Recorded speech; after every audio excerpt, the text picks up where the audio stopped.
Hello everyone, this side Ashish. Today we are going to continue the training of ISO 17025 2017. In the part 1 we discuss the initial clause of the standard uh, from introduction to the class 5. The class 5 is structural requirement. Also we covered the class 4 general requirement and the initial 3 clauses of the ISO 17025 in the part 1 video of this training. This will be the second part of the training, and we are going to cover in this training the clause 6 and 7. Uh, the length of this training video will be depend upon uh, the things we are going to cover. So let's start. The slide is visible to you. The resource requirement is mentioned, which is sixth clause of the standard. So first thing here is as sub clause, that is general. This is the first sub clause under the sixth clause, resource requirement 6.1. So I taken the heading here, manage and performance. The keyword I selected here is personal, facilities, equipment, system and support service.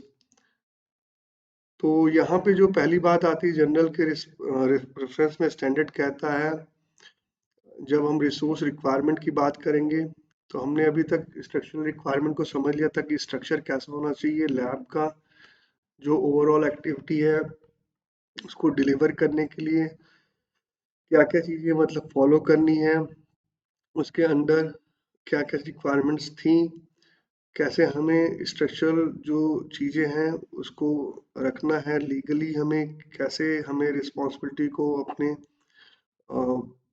Bind करना है अपने आप को साथ ही साथ organisation कैसी होनी चाहिए एक लेबोरेटरी की और हमने क्वालिटी मैनेजर के बारे में बात की थी क्वालिटी मैनेजर की रिस्पॉन्सिबिलिटी क्या होगी स्ट्रक्चरल रिक्वायरमेंट के अंदर इम्पार्शियलिटी की बात की थी कॉन्फिडेंशियलिटी की बात करी थी स्कोप की बात करी थी इसके साथ ही साथ डिफरेंट टर्म्स की बात की थी इनिशियल क्लॉजेस में नॉर्मेटिव रेफरेंसेस की बात की थी कन्फर्मिटी असेसमेंट के प्रोसीजर को हमने समझा था कि हमें कैसे कन्फर्मिटी प्रोसीजर को लेके जाना है आगे ISO 17000 के अंदर जो प्रोवाइडेड है एग्जाम्पल उसके द्वारा तो अब हम आगे कंटिन्यू करते हैं स्ट्रक्चरल रिक्वायरमेंट के आगे तो हम पहले जो क्लॉज है जनरल जिसके कीवर्ड्स मैंने आपको बताया रिसोर्स रिक्वायरमेंट के अंदर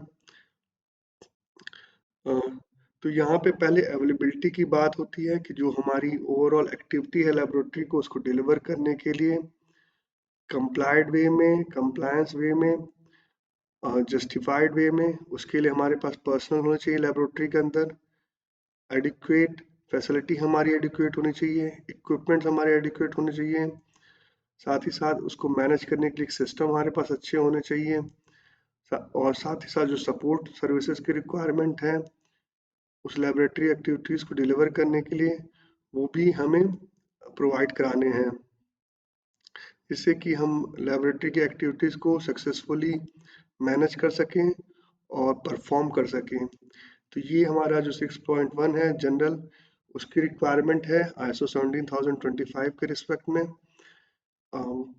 सेकंड आगे चलते हैं हम ये छोटा सा क्लॉज है 6.1 6.2 जो है उसमें पर्सनल की रिक्वायरमेंट है तो यहाँ पे जो मैंने चीज़ें ली हैं उसके अंदर जो पॉइंट्स है उसमें हेडिंग ली हुई है जो रेड कलर में आपको विजिबल है ऑल पर्सनल इंटरनल और external influence impartiality competent work second है इसमें हेडिंग मैंने ली है competence requirement function education qualification training technical knowledge skills and experience third है इसमें कंपिटेंस इवेल्युएट डेविएशंस सिग्निफिकेंस और जो फोर्थ है वो है communicate, duties, responsibilities and authorities.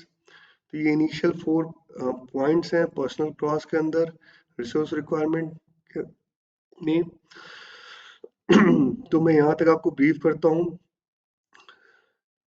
तो यहाँ पे जो रिसोर्स है, अब उसको आपकी आइडिया होना चाहिए कि रिसोर्स में क्या क्या चीज़ें आती हैं। तो आप जब डिफरेंट मैनेजमेंट सिस्टम को पढ़ोगे, जो मेरी ट्रेनिंग है उसमें भी आप देख सकते हो, रिसोर्स को एक तरह से सपोर्ट माना जाता है कि जो ऑपरेशन है कंप्लीट, जो फंक्शंस है कंपनी के, प्रोसेसेस हैं, उनको सपोर्ट करने के लिए जिन चीज़ों की ज़रूरत पड़ती है वो एज अ रिसोर्स काउंट होते हैं। और उसी में रिसोर्स के अंदर ही जो पर्सनल है, जो आपका ह्यूमन आप अपने यहाँ अपॉइंट करते हो, रिक्रूट करते हो, वो भी एक रिसोर्स होते हैं जिसको हम एक प्रोफेशनल लैंग्वेज में बोलते हैं ह्यूमन रिसोर्स। तो उस पर्टिकुलर रिसोर्स को एज अ पर्सनल रिसोर्स हमें कैसे यूटिलाइज करना है, क्या उनकी कॉम्पिटेंसी होनी चाहिए, क्या उनकी एडिक्वेसी लेवल होनी चाहिए, क्या उनकी ओवरऑल मैनेजिंग उनको कैसे करना है, किस मैट्रिक्स के थ्रू, वो यहाँ पे हम डिस्कस करेंगे। तो मैंने 4 आपको पॉइंट्स बताए, 4 हेडिंग्स बताई, उसके कीवर्ड्स बताए। तो यहाँ पे बात आती है पहला कि जो भी पर्सनल है लेबोरेटरी के एसोसिएटेड, लेबोरेटरी से एसोसिएटेड जो भी एक्टिविटी लेबोरेटरी के है उससे रिलेटेड, वो चाहे इंटरनल पर्सनल हो चाहे एक्सटर्नल पर्सनल हो, वो अगर इन्फ्लुएंस कर रहा है जो भी लेबोरेटरी की एक्टिविटी है, रिजल्ट्स उसके वर्किंग की वजह से इफेक्ट आ सकता है, कोई डेविएशन हो सकता है एक्टिविटी के ऊपर, रिजल्ट के ऊपर। तो लेबोरेटरी को इंश्योर करना है कि इस तरह के जो भी पर्सनल हो, इंटरनल या एक्सटर्नल, वो इम्पार्शियल वे में काम करें, कहीं पे भी कन्फ्लिक्ट ऑफ इंटरेस्ट ना जनरेट हो इम्पार्शियलिटी के अंदर।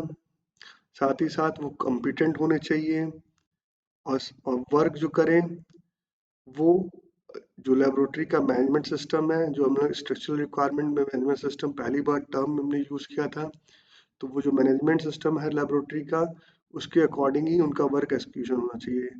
तो ये इंश्योर करना है कि जो भी पर्सनल है, और साथ ही साथ मैंने इंटरनल बताया कि जो हमारे यहाँ पे अपॉइंटेड होते हैं हमारी कंपनी के अंदर, इसके साथ ही साथ हमारी कुछ एक्सटर्नल पार्टीज हो सकती हैं, वेंडर्स हो सकते हैं, इंटरेस्टेड पार्टीज हो सकती हैं, जिसकी हमें ज़रूरत पड़ती है as a support, as a work delivery of laboratory activity. तो उस तरह के भी जो भी लोग एसोसिएटेड हैं आपकी कंपनी में, आपकी लेबोरेटरी में, उनका इंश्योर करना है, उनकी कॉम्पिटेंसी को, उनकी वर्किंग को, और साथ ही साथ वो इम्पार्शियल वे में एक्ट करें, इसका भी हमें ध्यान रखना है। तो ये हमारा पहला पॉइंट था जो जिसको मैंने आपको ब्रीफ किया। सेकंड पॉइंट जो है उसमें स्टैंडर्ड कहता है डॉक्यूमेंट करने के लिए कि क्या रिक्वायरमेंट होनी चाहिए कॉम्पिटेंसी को लेके, जो इंटरनल एक्सटर्नल पर्सनल हैं जो इन्फ्लुएंस कर सकते हैं लेबोरेटरी के एक्टिविटीज़ को, रिजल्ट्स को जो डिलीवर करना है हमें। तो हमें यहाँ पे डिटरमाइन करना है कि कॉम्पिटेंसी उनकी क्या होनी चाहिए, साथ ही साथ डिटरमाइन करने के हमें उसे डॉक्यूमेंट करना है, जिससे कि हम उसका फर्दर एडिक्वेट वे में एक एविडेंस के फॉर्म में यूटिलाइज कर सकें।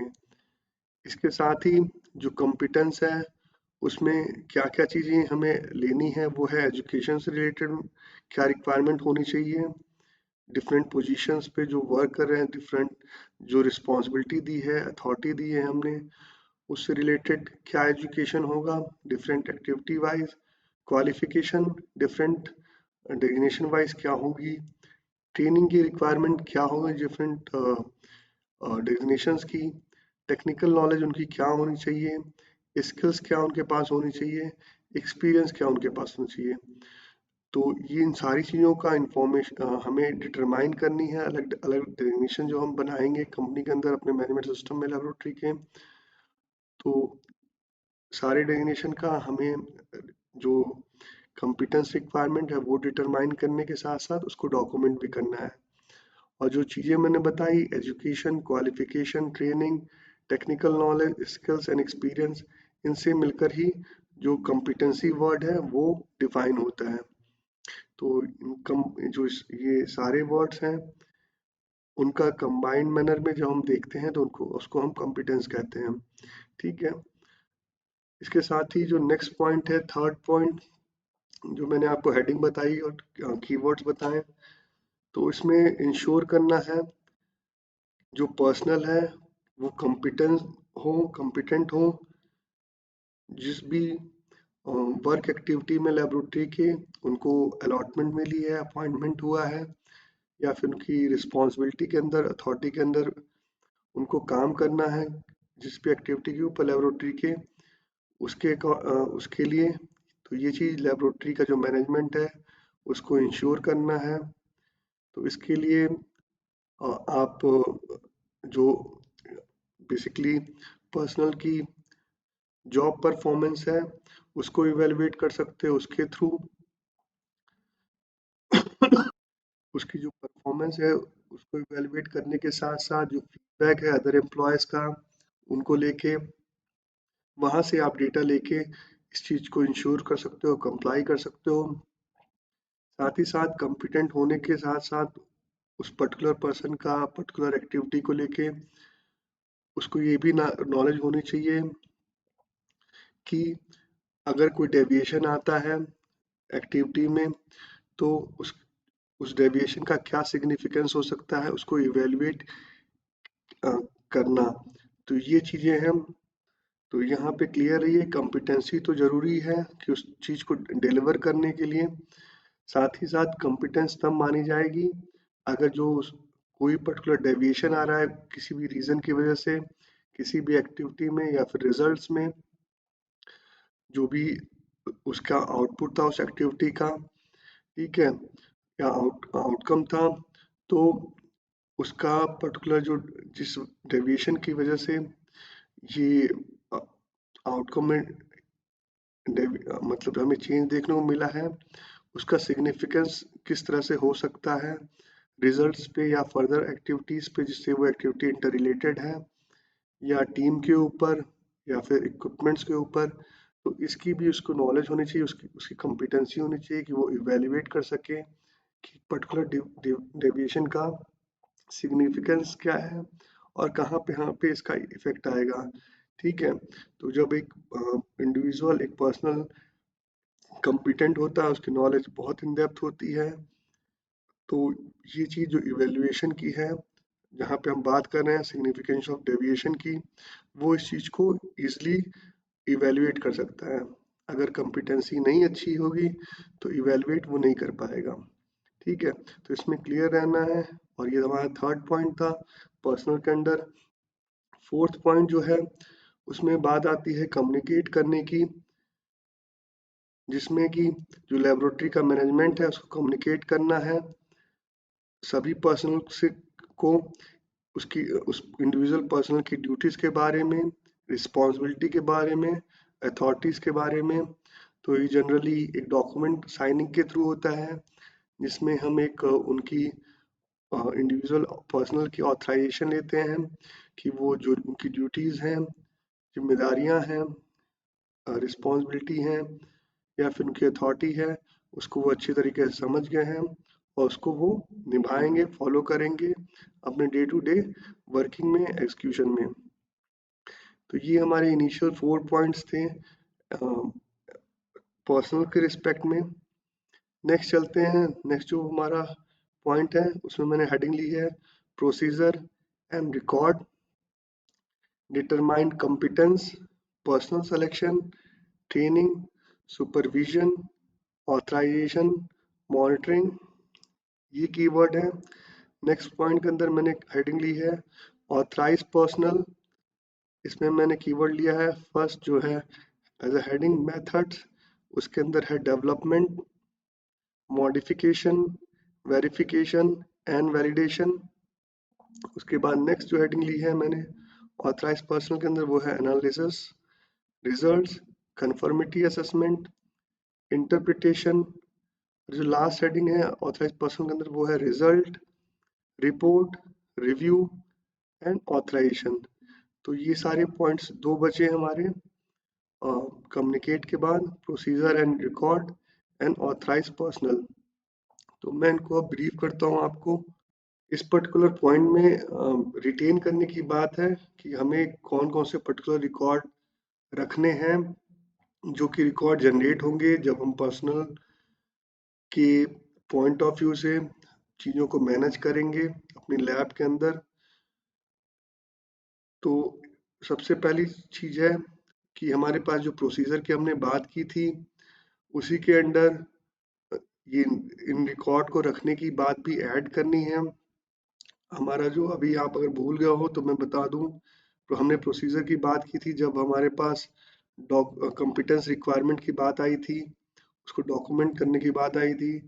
तो उसी प्रोसीजर में ये जो रिकॉर्ड्स की रिक्वायरमेंट है उनको रिटेन करने की, उस चीज़ को भी आप ऐड कर सकते हो। अलग करना है तो आप अलग भी कर सकते हो, ठीक है।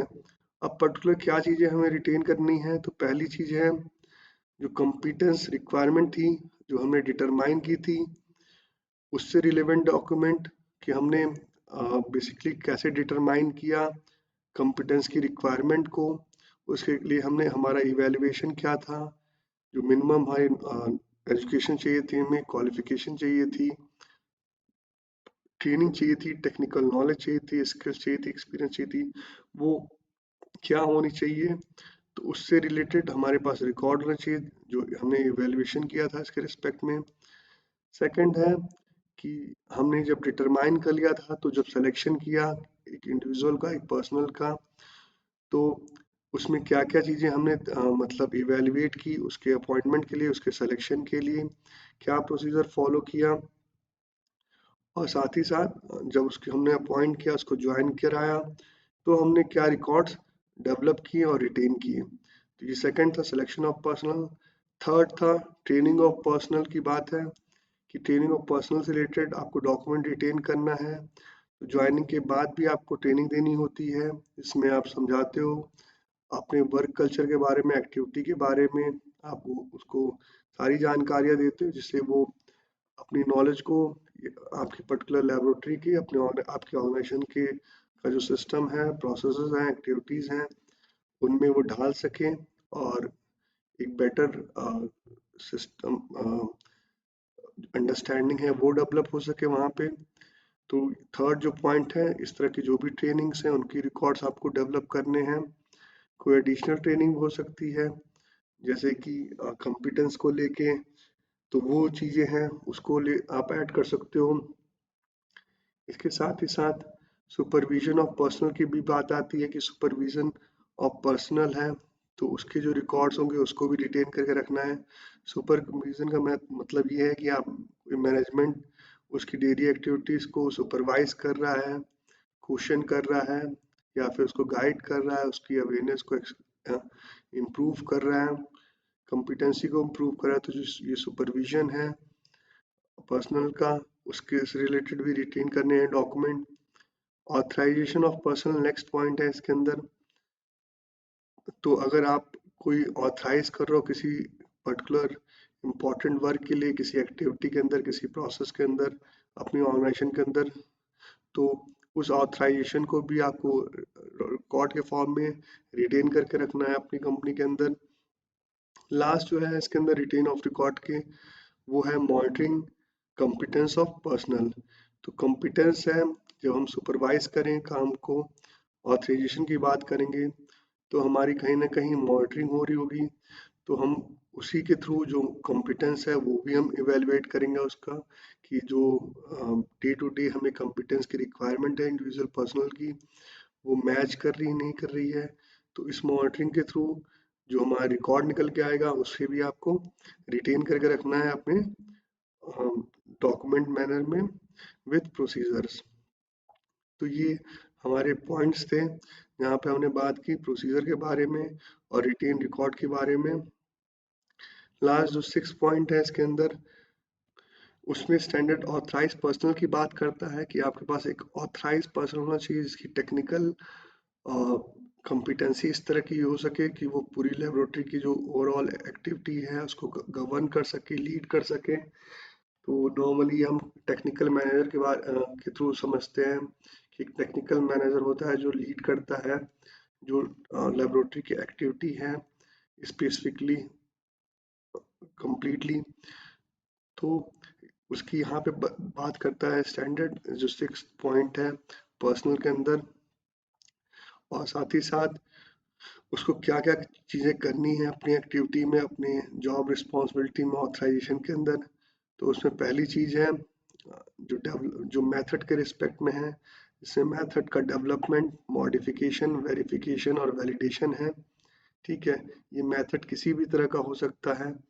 ये जो ओवरऑल स्ट्रक्चर्स हैं, मतलब आपके लिए फ्लो डायग्राम है एक्टिविटीज़ का, उसके अंदर जो भी चीज़ें आती हैं, चाहे सैम्पलिंग हो, कलेक्शन हो, ट्रांसपोर्टेशन हो, स्टोरेज हो, रिसीविंग हो, सैंपल का प्रिपरेशन हो, टेस्टिंग हो, डिलीवरी हो, रिकॉर्ड जनरेशन हो, या फिर कस्टमर को कंप्लेंट्स हैं उनको डील करना, वो जो भी चीज़ें हैं, जिस तरह के भी जो मेथड्स हैं उनका डेवलपमेंट, उस डेवलपमेंट में कोई मॉडिफिकेशन है, साथ ही साथ उस मेथड का वेरिफिकेशन और वैलिडेशन भी उसकी जॉब रिस्पॉन्सिबिलिटी में अ, होगा।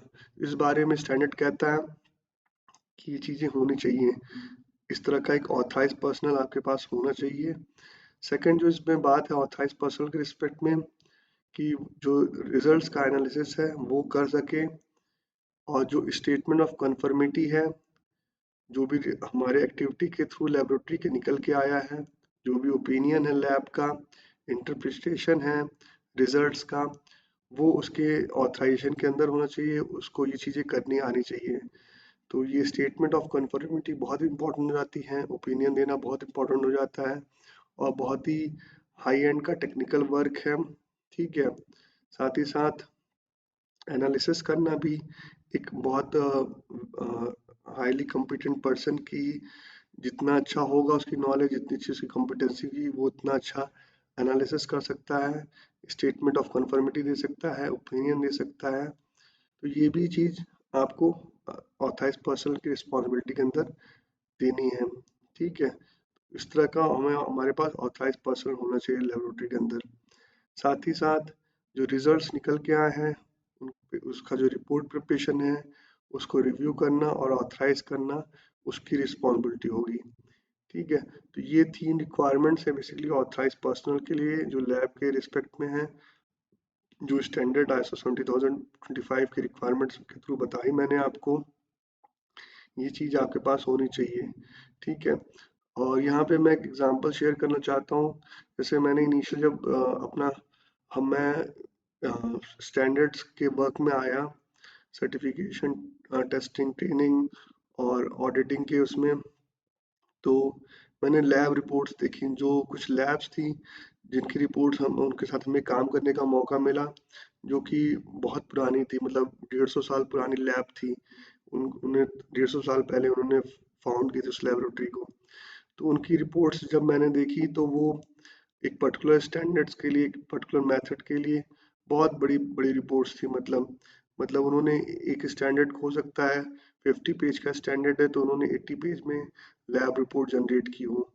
और साथ ही साथ मुझे कुछ इस तरह की भी लैब मिली जिनकी उसी 50 पेज के स्टैंडर्ड के लिए उन्होंने 1 पेज या 2 पेज में अपनी रिपोर्ट लेबोरेटरी की दी हुई है।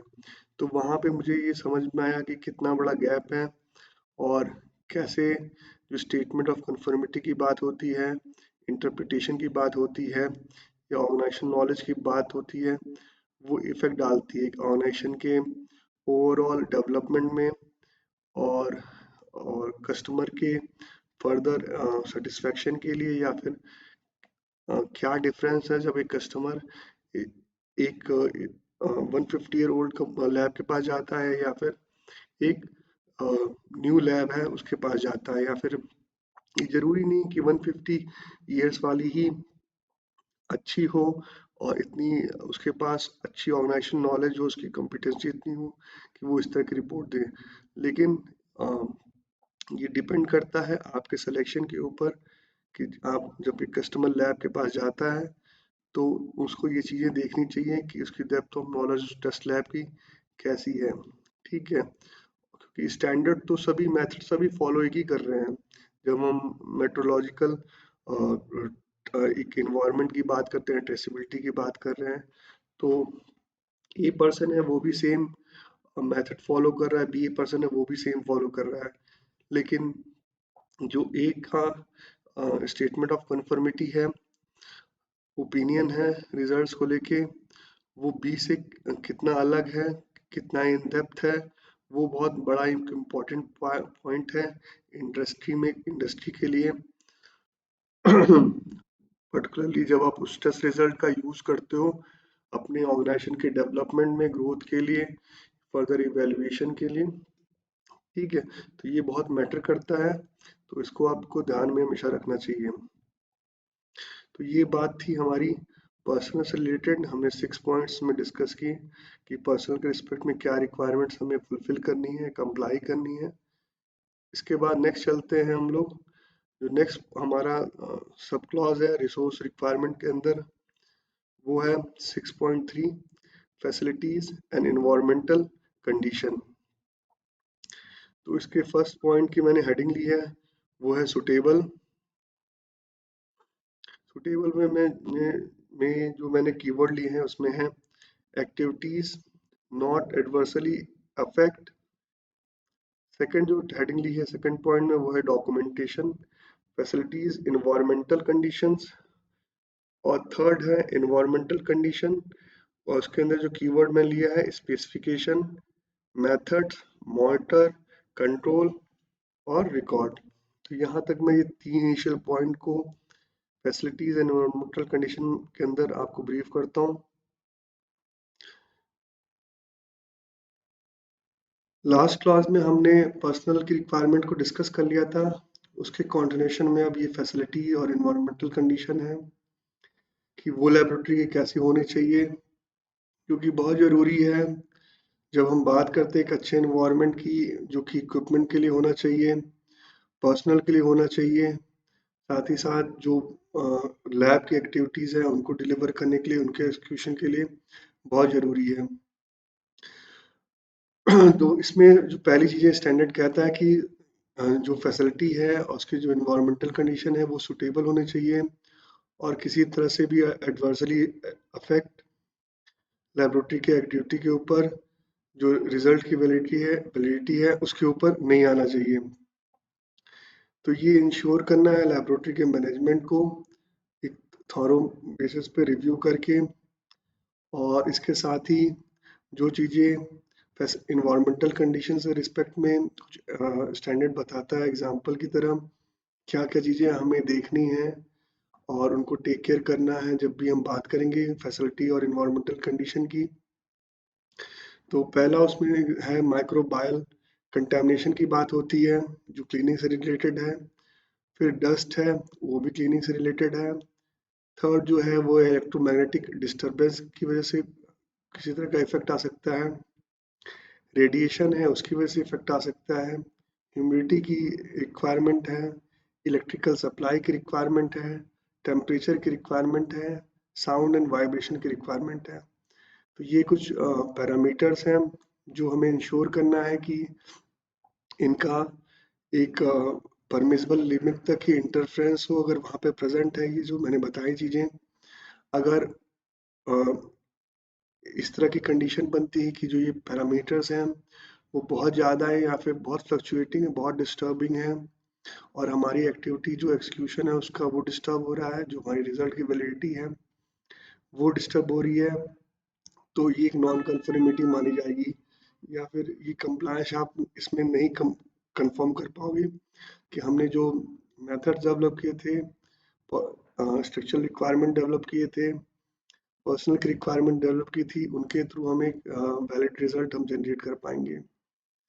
इसके साथ एग्जांपल के लिए मैं बताऊँ, एक लैब के साथ मैंने काम किया था, तो वो ऐसी जगह पे प्रेजेंट थी, उसकी लोकेशन इस तरह की थी कि वो रेलवे ट्रैक के बहुत पास में थी, और वो एरिया माइनिंग के लिए इंडिया में बहुत फेमस है। तो वहाँ से हैवी जो ट्रेन्स होती हैं जो सामान को लेके जाती हैं, जिनको हम हिंदी की लैंग्वेज में मालगाड़ी बोलते हैं, तो वो वहाँ से गुजरती थी बहुत फ्रीक्वेंटली, तो उसकी वजह से बहुत हाई वाइब्रेशन जनरेट होता था।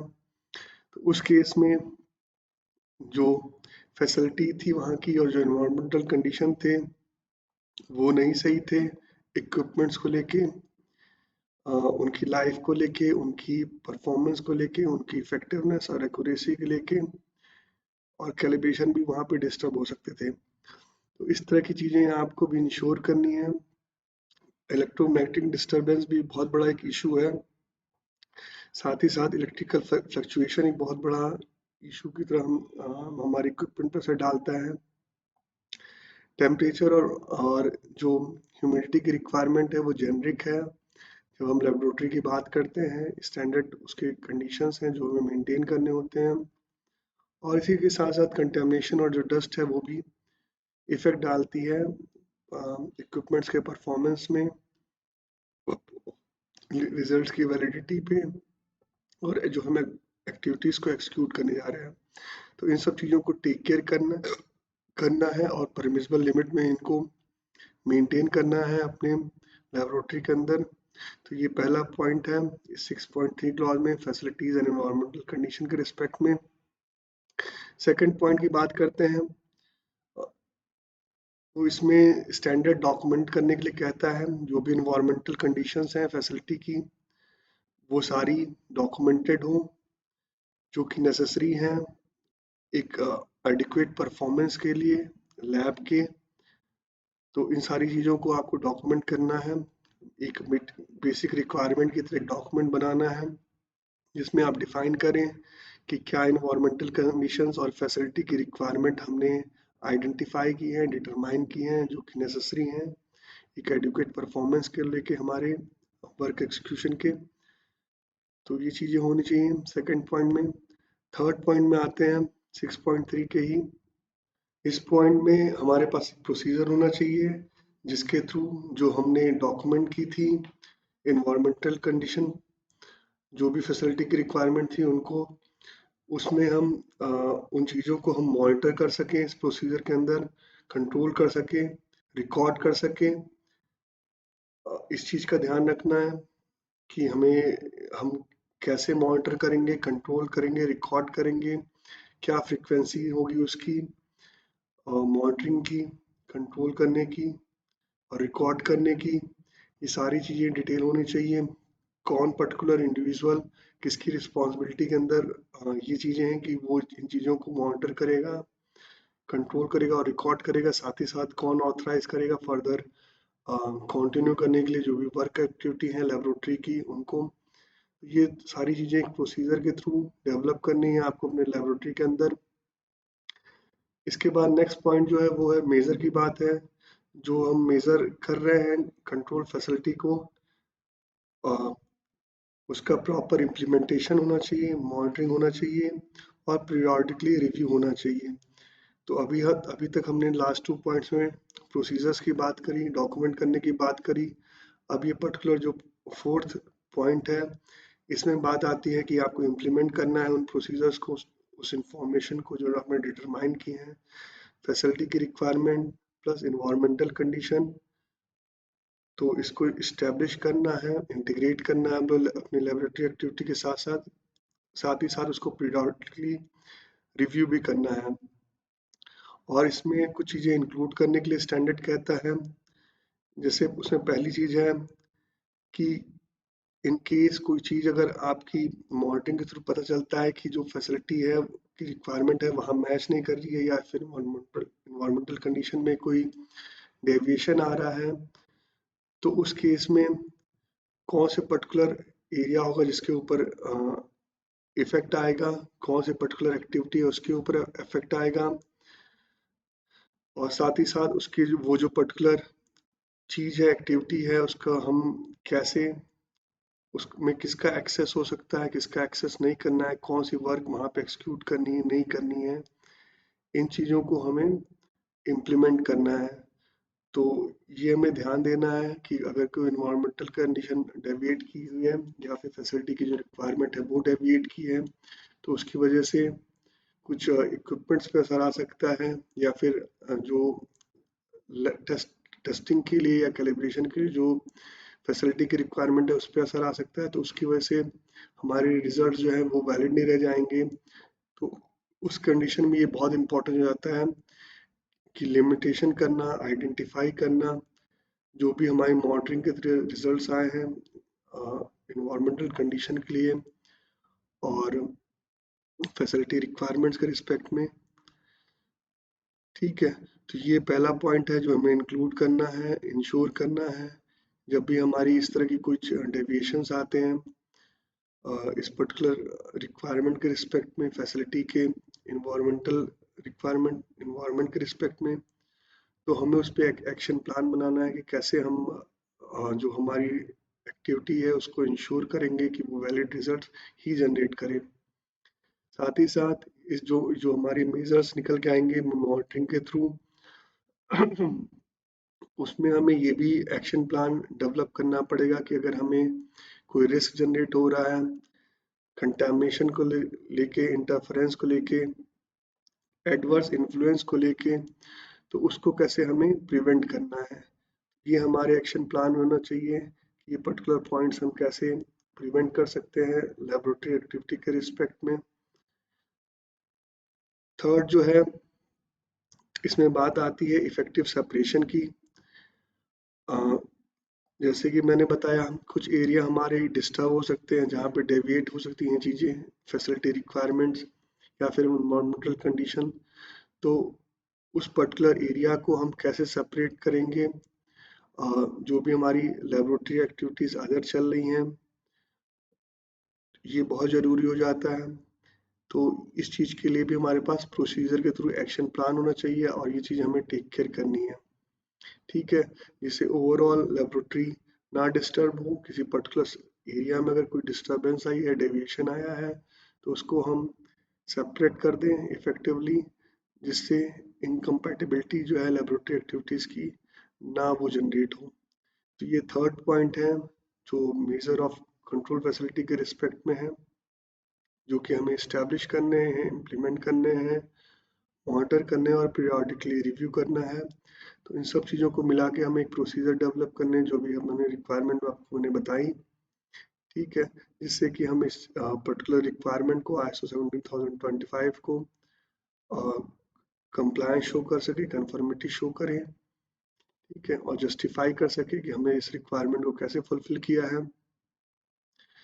इसके साथ ही साथ जो लास्ट पॉइंट है फैसिलिटी एनवायरमेंटल कंडीशन के रिस्पेक्ट में, उसमें बात आती है स्पेसिफिक कंडीशन की। अगर किसी पर्टिकुलर फैसिलिटी हमारी आउटसाइड है, जहाँ पे हम लैब एक्टिविटी को एक्सिक्यूट कर रहे हैं, साइट पे किसी लैब एक्टिविटी को एक्सिक्यूट कर रहे हैं जो कि हमारी परमानेंट फैसिलिटी से बाहर है कहीं ना कहीं, तो हमें वहाँ पे भी इंश्योर करना है कि हमारी जो रिक्वायरमेंट है फैसिलिटी की और इन्वायरमेंटल कंडीशन की उस पर्टिकुलर साइट पे, आउटसाइड फैसिलिटी पे, वहाँ की रिक्वायरमेंट्स को हम आइडेंटिफाई करके मैच करें, जिससे कि हमारी जो हमारा इंश्योरेंस है रिजल्ट्स को लेके, एक्टिविटी को लेके, वो कंप्लाइड रहे, कहीं पे भी उसमें लूप होल ना है। ये लास्ट पॉइंट था फिफ्थ, जो फैसिलिटी रिक्वायरमेंट और इन्वायरमेंटल कंडीशन के रिस्पेक्ट में था। तो अगर इस तरह की आपकी टेस्ट लैब का बेसिकली स्कोप में वर्क है, अगर आप किसी कहीं आउटसाइड साइट पे कोई लैब की कोई पर्टिकुलर एक्टिविटी है उसको एक्सिक्यूट करते हो, किसी आउटसाइड फैसिलिटी पे एक्सिक्यूट करते हो, तो वहाँ की रिक्वायरमेंट को भी आपको आइडेंटिफाई करना है अपने प्रोसीजर्स में, और उसकी कंट्रोल जो मैट्रिक्स है उसको भी डेवलप करना है। तो ये बात थी हमारी, जो हमने फैसिलिटी रिक्वायरमेंट्स और इन्वायरमेंटल कंडीशन के रिस्पेक्ट में डिस्कस की। इसके बाद नेक्स्ट चलते हैं पॉइंट पे, रिसोर्स रिक्वायरमेंट के अंदर। तो यहाँ पे बात है इक्विपमेंट्स की। अब हमने जनरल बात कर ली रिक्वायरमेंट्स की, पर्सनल की बात कर ली, फैसिलिटी रिक्वायरमेंट की बात कर ली, इन्वायरमेंटल कंडीशन की बात कर ली। तो हमारा फोर्थ जो रिसोर्स रिक्वायरमेंट के अंदर क्लॉज है 6.4, उसमें इक्विपमेंट है। तो डिफरेंट पॉइंट्स हैं इसके अंदर, तो मैंने हेडिंग वाइज इसको यहाँ पे समराइज किया है आपको समझाने के लिए। तो पहली जो हेडिंग ली है उसमें मैंने लिया है एक्सेस। इसके अंदर जो कीवर्ड है वो है measuring instrument, software, measurement standards, reference material, reference data, Regents, consumables, auxiliary operators. साथ ही साथ इसमें ISO गाइड 33 एंड 80 की बात भी है एक्सेस के अंदर ही। इसके साथ मैं दो तीन जो पॉइंट्स हैं इक्विपमेंट के अंदर उसको और ले लेता हूँ। आउटसाइड यूज की बात है, फिर इंश्योर रिक्वायरमेंट्स मेट, फिर है प्रोसीजर, प्रोसीजर में हैंडलिंग है, ट्रांसपोर्टेशन है, स्टोरेज है, यूज है, प्लांट मेंटेनेंस है। तो यहाँ तक मैं आपको ब्रीफ करता हूँ एक्सेस, आउटसाइड यूज और प्रोसीजर को। तो अब हम यहाँ पे पर्टिकुलर जो हमारी रिसोर्स रिक्वायरमेंट है उसमें हम इक्विपमेंट्स की बात करेंगे कि इक्विपमेंट को कैसे टेक केयर करना है, इक्विपमेंट्स हमारे कैसे होने चाहिए, कहाँ कहाँ पे हम किस किस पर्टिकुलर एक्टिविटी में इक्विपमेंट्स को हम कंसीडर करेंगे, ठीक है, और इक्विपमेंट से रिलेटेड हमारे पास क्या डेटा होना चाहिए। तो उसमें पहली चीज़ है कि जो इक्विपमेंट्स की ज़रूरत है लेबोरेटरी की एक्टिविटी को एक्सिक्यूट करने के लिए, डिलीवर करने के लिए, रिजल्ट्स को वैलिड बनाने के लिए जो जनरेट कर रहा है वो, उससे रिलेटेड जो भी इक्विपमेंट है उनका एक्सेस लेबोरेटरी के पास होना चाहिए। एक्सेस यहाँ पे इसलिए वर्ड यूज़ कर रहा है कि वो अवेलेबल होने चाहिए। जो भी चीज़ें इक्विपमेंट के रिस्पेक्ट में ज़रूरी पड़ेंगी ओवरऑल एक्टिविटी को मैनेज करने के लिए, वो सारी चीज़ें लेबोरेटरी के पास होनी चाहिए, या उससे रिलेटेड रिसोर्सेज प्रोविजंस लेबोरेटरी के पास प्रेजेंट होने चाहिए। जिसमें कि इक्विपमेंट्स में हमें देखना है मेजरिंग इंस्ट्रूमेंट्स हो सकते हैं, सॉफ्टवेयर हो सकते हैं, मेजरमेंट स्टैंडर्ड्स हो सकते हैं, रेफरेंस मटेरियल्स हो सकते हैं, रेफरेंस डाटा हो सकते हैं, रिएजेंट्स हो सकते हैं, कंज्यूमेबल्स हो सकते हैं, ऑक्सिलरी ऑपरेटर्स हो सकते हैं। इनमें से कोई सा भी इक्विपमेंट है या फिर आपको आपकी पर्टिकुलर एक्टिविटी को में लगता है कि और भी कुछ इक्विपमेंट की कैटेगरी में चीज़ें फॉल करती हैं, तो वो सारी चीज़ें हमें इंश्योर करना है अपनी लेबोरेटरी के मैनेजमेंट को कि उसका एक्सेस मिला प्रेजेंट रहे और कॉन्टिन्यूअल वे में जब भी उसकी ज़रूरत पड़े, जिससे कि हम इंश्योर कर सकते हैं लेबोरेटरी की एक्टिविटी को और जो रिजल्ट्स हैं उनकी वैलिडिटी को। इसके साथ ही स्टैंडर्ड में रेफरेंस मटेरियल के बारे में एक नोट है जिसमें बात आती है ISO 17034 की, जो बेसिकली गवर्न करता है, रिक्वायरमेंट बताता है रेफरेंस मटेरियल के रिस्पेक्ट में, कि जो प्रोड्यूसर है जब रेफरेंस मटेरियल को प्रोड्यूस करें तो क्या चीज़ों का ध्यान रखना है, क्या इंफॉर्मेशन रेफरेंस मटेरियल के साथ होनी चाहिए जिसका फर्दर हम यूटिलाइजेशन कर सकें कैलिब्रेशन के लिए, इंटर लेबोरेटरी कंपैरिजन के लिए, इंटर लेबोरेटरी कंपैरिजन के लिए। तो ये हमें ध्यान रखना है कि जब भी हम सर्टिफाइड मटेरियल यूज़ करें तो at least ISO 17034 compliant reference material producer से ही करें, जिसका उसका जो फर्दर यूटिलाइजेशन है वो एक इंश्योर्ड फॉर्म में हो कि जिससे हम रिजल्ट जनरेट करेंगे, कंपैरिजन करेंगे अपनी एक्टिविटी को लेके, अपने इक्विपमेंट्स को लेके, या जो हमारी रिजल्ट्स की वैलिडिटी है उसको इंश्योर कर सके एक कंप्लाइड वे में, एक जस्टिफाइड वे में। तो इस चीज़ का हमें ध्यान रखना है कि रेफरेंस मटेरियल जो हो वो एक ऐसे प्रोड्यूसर से हो जो कि ISO 17034 कंप्लाइड है, ठीक है। 17034 के भी एक्रीडेशंस होते हैं आईलैक के अंदर, डिफरेंट एक्रीडेशन बोर्ड के थ्रू जो भी रेफरेंस मटेरियल बना रहे हैं, तो अगर वहाँ से एक्रेडिटेड ले रहे हैं तो वो बेस्ट है आपके लिए। इसके साथ ही साथ ISO गाइड 33 जिसमें selection and use of reference material की बात है, उसको आप कंसीडर कर सकते हैं। साथ और ISO गाइड 80 है, जो है guidance to produce in house quality control material.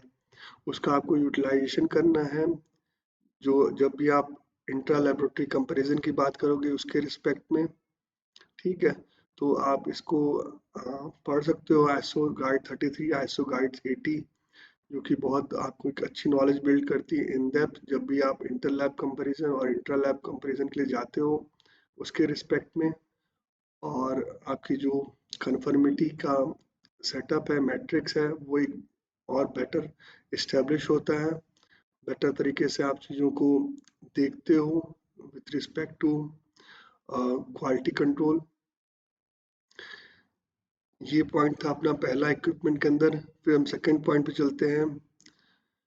यहाँ पे सेकंड पॉइंट में बात है कि जब भी हम इक्विपमेंट को यूज करने वाले हैं कहीं आउटसाइड फैसिलिटी पे या फिर साइट पे, जो कि हमारी परमानेंट कंट्रोल से बाहर है, तो वहाँ पे भी हमें इंश्योर करना है जो इक्विपमेंट की रिक्वायरमेंट है और ISO 17025 की जो रिक्वायरमेंट हम लोग डिस्कस कर रहे हैं वो मीट करे। ऐसा कहीं ना हो कि वहाँ कोई डेविएशन आपको देखने को मिले, आप डेविएशन के कंडीशन में वर्क को एक्सिक्यूट करो। तो हमें इंश्योर करना है कोई इस तरह का डेविएशन ना प्रेजेंट हो जब भी हम लेबोरेटरी कोई एक्टिविटी किसी साइट पे या फिर किसी आउटसाइड फैसिलिटी पे जहाँ जो हमारी परमानेंट कंट्रोल से बाहर है, उस जगह पे भी हमारी रिक्वायरमेंट्स इक्विपमेंट्स को लेके हमें मीट करानी है, मैच करानी है, कंफर्म करनी है। ये हमारी सेकंड पॉइंट था। थर्ड पॉइंट में बात आती है प्रोसीजर की, कि जो इक्विपमेंट्स हैं उसको हम हैंडलिंग कैसे करेंगे, ट्रांसपोर्ट कैसे करेंगे, स्टोर कैसे करेंगे, यूज कैसे करेंगे, मेंटेनेंस उसका कैसे होगा। इन सब चीज़ों के लिए हमारे पास एक प्रोसीजर होना चाहिए हमारे लैब के अंदर, क्योंकि ये बहुत ज़रूरी है। हैंडलिंग, ट्रांसपोर्टेशन, स्टोरेज, यूज और उसका प्लांट मेंटेनेंस। क्योंकि अगर ये इक्विपमेंट जितने भी होते हैं लेबोरेटरी के रिस्पेक्ट में वो डेलिकेट होते हैं। हम उनकी कैलिब्रेशन की बात करते हैं, उसकी मेट्रोलॉजिकल ट्रेसेबिलिटी की बात करते हैं, उसके इंटर लैब कंपेरिजन की बात करते हैं, इंटर लेबोरेटरी कंपेरिजन की बात करते हैं। तो ये हमें इंश्योर करना है इस प्रोसीजर के थ्रू कि हमारी एक सेफ साइट पे ये सारे जो पर्टिकुलर एक्टिविटीज़ हैं लेबोरेटरी के रिस्पेक्ट में, handling, transportation, storage, use and plant maintenance, वो सही तरीके से हो सके, जिससे जो हमारी एक्टिविटी है लैब की उसकी प्रॉपर फंक्शनिंग हम इंश्योर कर सकें, मेंटेन कर सकें और फर्दर प्रिवेंट कर सकें किसी तरह का डिटोरिएशन है, कंटैमिनेशन है उसको। तो ये हमारे पास एक प्रोसीजर के थ्रू हमें डेवलप करना है, डिटरमाइन करना है कि इस पर्टिकुलर पैरामीटर्स के रिस्पेक्ट में, एक्टिविटी के रिस्पेक्ट में हमारी रिक्वायरमेंट क्या होनी चाहिए, हम कैसे मैनेज करेंगे। ठीक है, ये थर्ड पॉइंट था अपना। फोर्थ पॉइंट में चलते हैं इसके अंदर इक्विपमेंट के लिए। तो यहाँ पे वेरिफिकेशन की बात करता है स्टैंडर्ड, कि हमें वेरीफाई करना है कि जो इक्विपमेंट है वो कंफर्म करे जो स्पेसिफिक रिक्वायरमेंट है उस इक्विपमेंट के रिस्पेक्ट में। जब भी हम उसको प्लेस करें या फिर रिटर्न करें, अपने सर्विस में लेके आए, उसका यूज़ करने वाले हैं, उससे पहले हमारे पास एक वेरिफिकेशन होना चाहिए कि इक्विपमेंट जो रिक्वायरमेंट थी उसके स्पेसिफिक उसके रिस्पेक्ट में उसको वो पूरी तरह से कंफर्म कर रहा हो, तभी हम उसका फर्दर यूज़ करें। जब भी उससे काम लेना है या फिर आफ्टर टाइम भी पीरियड या फिर हम उसको मेंटेनेंस के बाद यूज़ करने वाले हैं तो उस कंडीशन में तो हमारे पास एक वेरिफिकेशन होना चाहिए। तो ये वेरिफिकेशन का भी जो वेरिफिकेशन से रिलेटेड जो भी इंफॉर्मेशंस है और रिक्वायरमेंट्स आप डेवलप करोगे, इसको भी आप प्रोसीजर में ऐड कर सकते हो, जिससे आपका एक बेटर मैट्रिक्स डेवलप हो पाए इक्विपमेंट के रिस्पेक्ट में। नेक्स्ट पॉइंट पे चलते हैं, इक्विपमेंट के जो फिफ्थ पॉइंट है, तो उसमें बात आती है कैपेबिलिटी की, कि जो इक्विपमेंट हम यूज़ कर रहे हैं मेजरमेंट के लिए अ, उसकी कैपेबिलिटी को हमें वेरीफाई करना है, चेक करना है कि जो भी मेजरमेंट की एक्यूरेसी है या फिर अनसर्टेनिटी है, उसके रिस्पेक्ट में चीज़ों को हम इंश्योर कर सकें और हमें वैलिड रिजल्ट्स मिल सके। तो कैपेबिलिटी हम तभी जस्टिफाई कर सकते हैं जब हमने वेरीफाई किया हो और उसके बाद हम वैलिडेट कर सकें कि this particular equipment is capable to give a accurate result, measurement accurate result. साथ ही साथ जो अनसर्टेनिटी है वो जो लिमिटेड हमारे पास फिगर्स हैं, डेटा है, उसके अंदर ही ये रिजल्ट जनरेट करके देगी और जो हमारे रिजल्ट्स निकल के आएंगे वो वैलिड होंगे फर्दर यूज के लिए, जिससे कि हमारा जो कंप्लायंस है वो मेंटेन रहेगा और किसी तरह की मतलब प्रॉब्लम हमें देखने को नहीं मिलेगी। ये हमारा 5th पॉइंट था। 6th पॉइंट पे चलते हैं। यहाँ पे बात करता है स्टैंडर्ड कैलिब्रेशन की, जो मेजरिंग उनका कैलिब्रेशन है वो हमें कब करना है। तो इसमें पहली चीज है जब मेजरमेंट एक्यूरेसी, मेजरमेंट अनसर्टेनिटी जो है उसमें डेविएशन आए और वो इफेक्ट डालने लगे एवरेज है जो रिजल्ट हम जनरेट कर रहे हैं उसके ऊपर, तब हमें कैलिब्रेट करना है। ठीक है। साथ ही साथ जब मेट्रोलॉजिकल ट्रेसिबिलिटी को हम जस्टिफाई करेंगे रिजल्ट्स के रिस्पेक्ट में, तो वहां पे हमें कैलिब्रेशन को वर्क को टेक केयर करना है, एक्सक्लूड करना है। तो ये दो फॉर्म में हो सकती हैं, एक इंटर लैब कंपैरिजन के थ्रू, एक इंट्रा लैब कंपैरिजन के थ्रू, जो मैंने इनिशियली आपको टर्म्स एंड डिफिनीशंस में डिस्क्राइब किया था इन दोनों पर्टिकुलर एक्टिविटी को, इंटर लैब कंपैरिजन और इंटर लैबोरेटरी कंपैरिजन के रिस्पेक्ट में। तो इस पर्टिकुलर दो कंडीशंस में हमें कैलिब्रेशन को टेक केयर करना है, हमें इंश्योर करना है कि हमारी मेजरिंग इक्विपमेंट उस पर्टिकुलर कंडीशन के लिए कैलिब्रेटेड हो। पहले जब थी कि हमारे जो वैलिडिटी ऑफ रिजल्ट पे इफेक्ट डाल रही है उस इक्विपमेंट की एक्यूरेसी, अनसर्टेनिटी, तब। और सेकंड है जब हम मेट्रोलॉजिकल ट्रेसिबिलिटी को कंफर्म करेंगे, इस्टेब्लिश करने के लिए जाएंगे, उस कंडीशन में हमारे पास कैलिब्रेशन के लिए हमें कैलिब्रेशन का जो फंक्शन है उसको यूज करना है। इसके साथ ही कुछ स्पेसिफिक क्राइटेरिया देता है स्टैंडर्ड्स पर्टिकुलर पॉइंट में कैलिब्रेशन के रिस्पेक्ट में कि हमें कैलिब्रेशन का कब ज़्यादा ध्यान रखना है। तो उसमें पहली जो बात आती है मास मैनेजमेंट की, मास मेजरमेंट की। तो मास मेजरमेंट में ये हो सकता है कि कैलिब्रेशन डिस्टर्ब हो सकता है क्योंकि जो कैलिब्रेशन इक्विपमेंट है वो बहुत नंबर ऑफ टाइम यूज करने वाले हैं और सिमिलर आइटम्स के ऊपर, तो वहाँ पे उसकी एक्यूरेसी डिस्टर्ब हो सकती है। जो अनसर्टेनिटी है उस रिजल्ट्स को लेके इक्विपमेंट के, वहाँ पे वो इन्हेंस कर सकती है, बढ़ सकती है अनसर्टेनिटी। तो वहाँ पे हमें कैलिब्रेशन को क्रॉस वेरीफाई करना है, कैलिब्रेशन जो है उसको जस्टिफाई करना है जिससे हमारे रिजल्ट्स ठीक आए। साथ ही साथ कहीं पे अगर हमें किसी इक्विपमेंट के थ्रू हमें उसको यूज इस तरह से करना है कि हमें कोई पर्टिकुलर करेक्शन है मेजरिंग की, रिजल्ट्स जनरेट हुआ है, तो उस करेक्शन के रिस्पेक्ट पे जब हम इक्विपमेंट को यूज करते हैं तो वहाँ पे हमें खास ध्यान रखना है कि जो हम इक्विपमेंट यूज करें वो कैलिब्रेटेड हो, उसके रिजल्ट्स जो हैं वो एक्यूरेट हो, अनसर्टेनिटी विद इन लिमिट हो उस इक्विपमेंट को लेके। तो ये सेकंड कंडीशन है जब हमें कैलिब्रेशन का ध्यान रखना है। थर्ड जो बात है वो है मल्टीपल क्वांटिटीज की बात होती है कि जैसे मास मेजरमेंट की बात की तो वहाँ पे सिमिलर आइटम्स नंबर ऑफ हो सकते हैं। यहाँ पे मल्टीपल क्वांटिटीज की बात है जब डिफरेंट आइटम्स हो सकते हैं मल्टीपल लार्ज नंबर में, तो उस कंडीशन पे भी हमें जो हमारे कैलिब्रेशन है उसको अच्छी तरीके से टेक केयर करना है जिससे कि हमारी जो रिजल्ट्स की वैलिडिटी है उसको हम इंश्योर कर सकें, जस्टिफाई कर सकें। तो ये हमारा 6 पॉइंट था जो इसमें जो चीज़ें हमने डिस्कस करी। ठीक है, जो कीवर्ड्स मैंने दिए हैं वो सारी चीज़ें आपको बताई मैंने। इसके बाद नेक्स्ट चलते हैं। अभी तक हमने एक्सेस को डिस्कस कर लिया, आउटसाइड यूज को डिस्कस कर लिया, प्रोसीजर को डिस्कस कर लिया, वेरीफाई को डिस्कस कर लिया, कैपेबल को डिस्कस कर लिया, वेरीफाई के अंदर हमने कन्फर्मेंस, रिक्वायरमेंट प्लेस्ड की बात कर ली, रिटर्न की बात कर ली। कैपेबल के अंदर हमने एक्यूरेसी और अनसर्टेनिटी की बात की, वैलिड रिजल्ट की बात की। कैलिब्रेशन शेड्यूल में हमने वैलिडिटी, अफेक्टेड, मेट्रोलॉजिकल ट्रेसिबिलिटी की बात की, मास मेजरमेंट की बात करी, मेक करेक्शंस की बात की, मल्टीपल क्वांटिटीज की बात कर ली। ठीक है, तो यहाँ तक हमने कंप्लीट कर लिया है। फिर नेक्स्ट जो है उसमें है calibration programme, review and adjust. फिर उसके बाद है readily identify calibration, labelled, coded, validity period, overloading और मिसहैंडलिंग, आउट ऑफ सर्विस।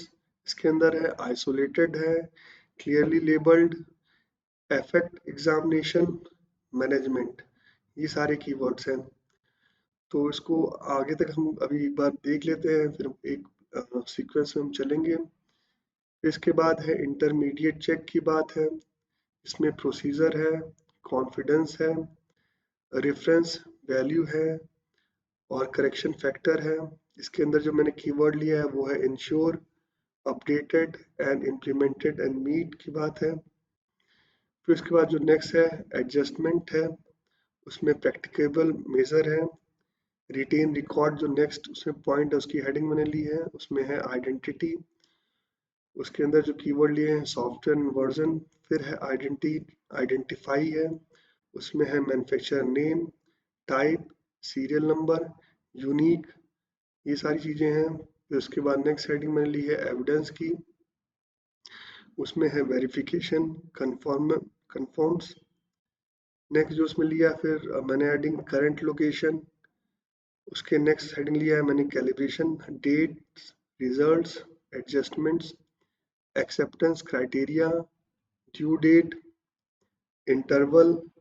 फिर उसके नेक्स्ट हेडिंग में ली है रेफरेंस मटेरियल, उसके अंदर कीवर्ड है results, acceptance criteria, relevant dates, validity period, maintenance plan, date, performance.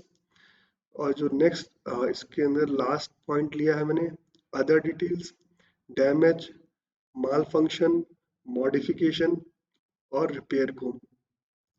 तो मैं अब कैलिब्रेशन प्रोग्राम से स्टार्ट करता हूँ आपको ब्रीफ करना। ट्रेनिंग में अपने कैलिब्रेशन शेड्यूल तक हमने देख लिया था। तो अब हमने कैलिब्रेशन शेड्यूल हमें कब कब करना है, कब कब इम्पोर्टेंट स्टेजेस है वो हमने देख लिए हैं। अब यहाँ पे जब हमारे पास शेड्यूल्स हो गए, हमने डिटरमाइन कर लिया कि इस पर्टिकुलर स्टेज पे हमें कैलिब्रेशन को करना है, टेक केयर करना है कैलिब्रेशन को। तो नेक्स्ट जो बात आती है इस्टेब्लिश करने के लिए कैलिब्रेशन प्रोग्राम को।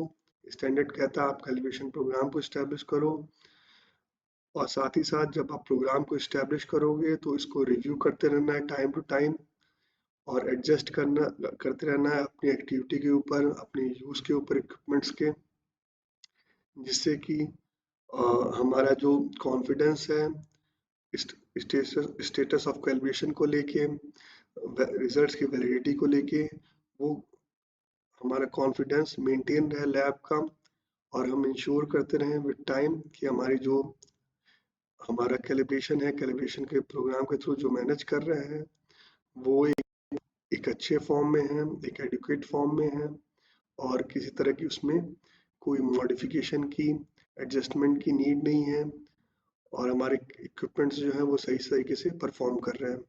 ये हमारा 7th पॉइंट था। नेक्स्ट जो पॉइंट है उसमें बात आती है पीरियड ऑफ वैलिडिटी की। जो भी इक्विपमेंट्स आपने कैलिब्रेट कराए हैं उनके रिजल्ट्स को इंश्योर करने के लिए जो भी वैलिडिटी का पीरियड है, जिसके अंदर उस पीरियड में आप इंश्योर कर रहे हो कि वो इक्विपमेंट जो है वो जो रिजल्ट है उसके वो सही एक्यूरेट मिलेंगे, अनसर्टेनिटी उसके अंदर कंट्रोल मिलेगी।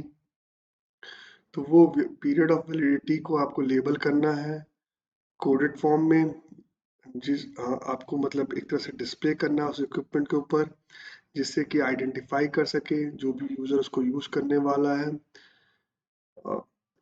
कि उस पर्टिकुलर इक्विपमेंट का कैलिब्रेशन कब ड्यू है, लास्ट टाइम वो कब कैलिब्रेट हुआ था, जब भी वो उसको यूज करने के लिए जाए। तो ये चीजें हैं।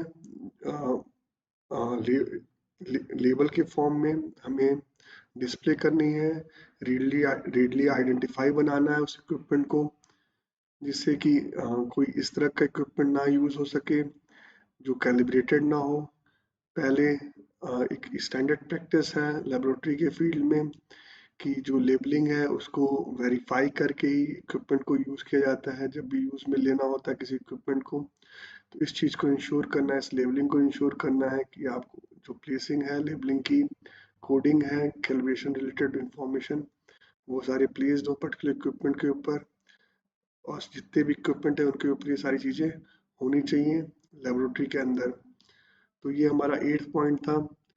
नेक्स्ट चलते हैं 9th पॉइंट के ऊपर। इस पॉइंट में ओवरलोडिंग और मिस हैंडलिंग की बात है कि इस तरह की कंडीशन जनरेट हो सकती है जब एक पर्टिकुलर इक्विपमेंट ओवरलोडिंग के थ्रू उसका यूज किया गया हो या फिर मिस हैंडल किया गया हो। तो इस तरह की जो भी फाइंडिंग है, जब भी आप आइडेंटिफाई करते हो कि इस तरह के सिचुएशन से इक्विपमेंट गुजरा है या उसने फेस की है, तो वहाँ पे जो रिजल्ट्स निकल के आएंगे वो क्वेश्चनेबल होंगे। जो भी उस इक्विपमेंट के थ्रू रिजल्ट्स हमें जनरेट किए हैं वो सारे क्वेश्चनेबल हो जाएंगे, क्योंकि मिस हैंडलिंग के लिए हम कैलिब्रेशन में बात कर चुके हैं। Overloading in the respect of mass quantities, mass measurement के रिस्पेक्ट में हम बात कर चुके हैं, जो कि कैलिब्रेशन पे कैसे इफेक्ट डालते हैं उसकी हमने बात की थी। तो इनसे जो रिजल्ट्स निकल के आएंगे इस इक्विपमेंट का इस कंडीशन में, वो क्वेश्चनेबल होंगे। तो यहाँ पे कुछ चीजें स्टैंडर्ड स्पेसिफिकली बोलता है करने के लिए कि कैसे डील करना है इस पर्टिकुलर सिचुएशन को। तो पहली जो उसमें चीज है कि उस पर्टिकुलर इक्विपमेंट को आउट ऑफ सर्विस आपको डिक्लेयर करना है लेबल के फॉर्म में, उसको आपको कंटेमिनेट करना है जिससे उसका फर्दर यूज ना हो सके जब तक कि आप इंश्योर ना कर लो उसका फर्दर कैलिब्रेशन को, और तब तक उसको आइसोलेट करके रखना है आपको क्लियर लेबल के फॉर्म में। ठीक है।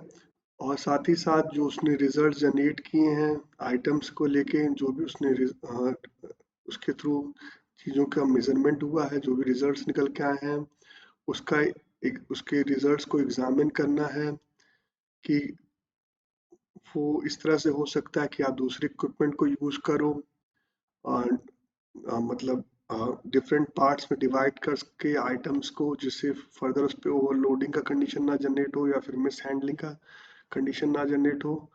और जो भी रिजल्ट्स थे उनको री एग्जामिन करके हम क्लेम कर सके कि उसका इफेक्ट क्या आया था, कहाँ तक कौन से रिजल्ट्स डेविएट हुए या फिर हमारी एक्टिविटी डेविएट हुई, उसकी कन्फर्मेंस जो थी वो डेविएट हुई। तो इन सब चीज़ों का ध्यान रखना है।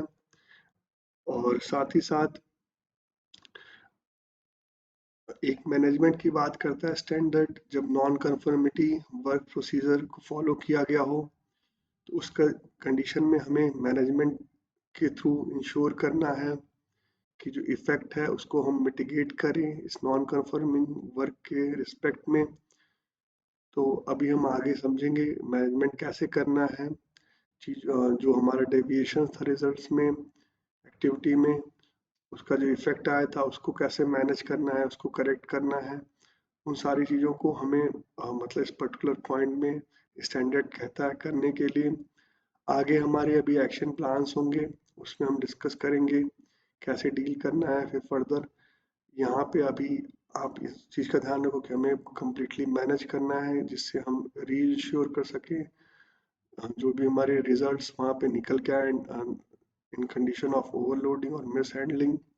ठीक है। तो यहाँ पे दो चीज़ें थी, एक मैनेज करना है जो नॉन कंफर्मिंग वर्क हमारा एक्सक्यूट हुआ था, साथ ही साथ उसमें जो चीज़ें थी पहला था कि आइसोलेट करना उस पर्टिकुलर इक्विपमेंट को जो जिसका कैलिब्रेशन डिफरेंट डिस्टर्ब हुआ था।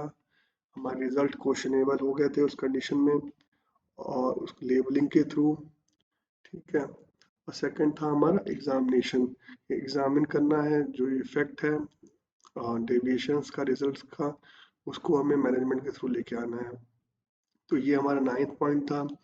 नेक्स्ट चलते हैं 10th पॉइंट पे। इस पॉइंट में भी एक प्रोसीजर की बात होती है, इंटरमीडिएट चेक की बात होती है।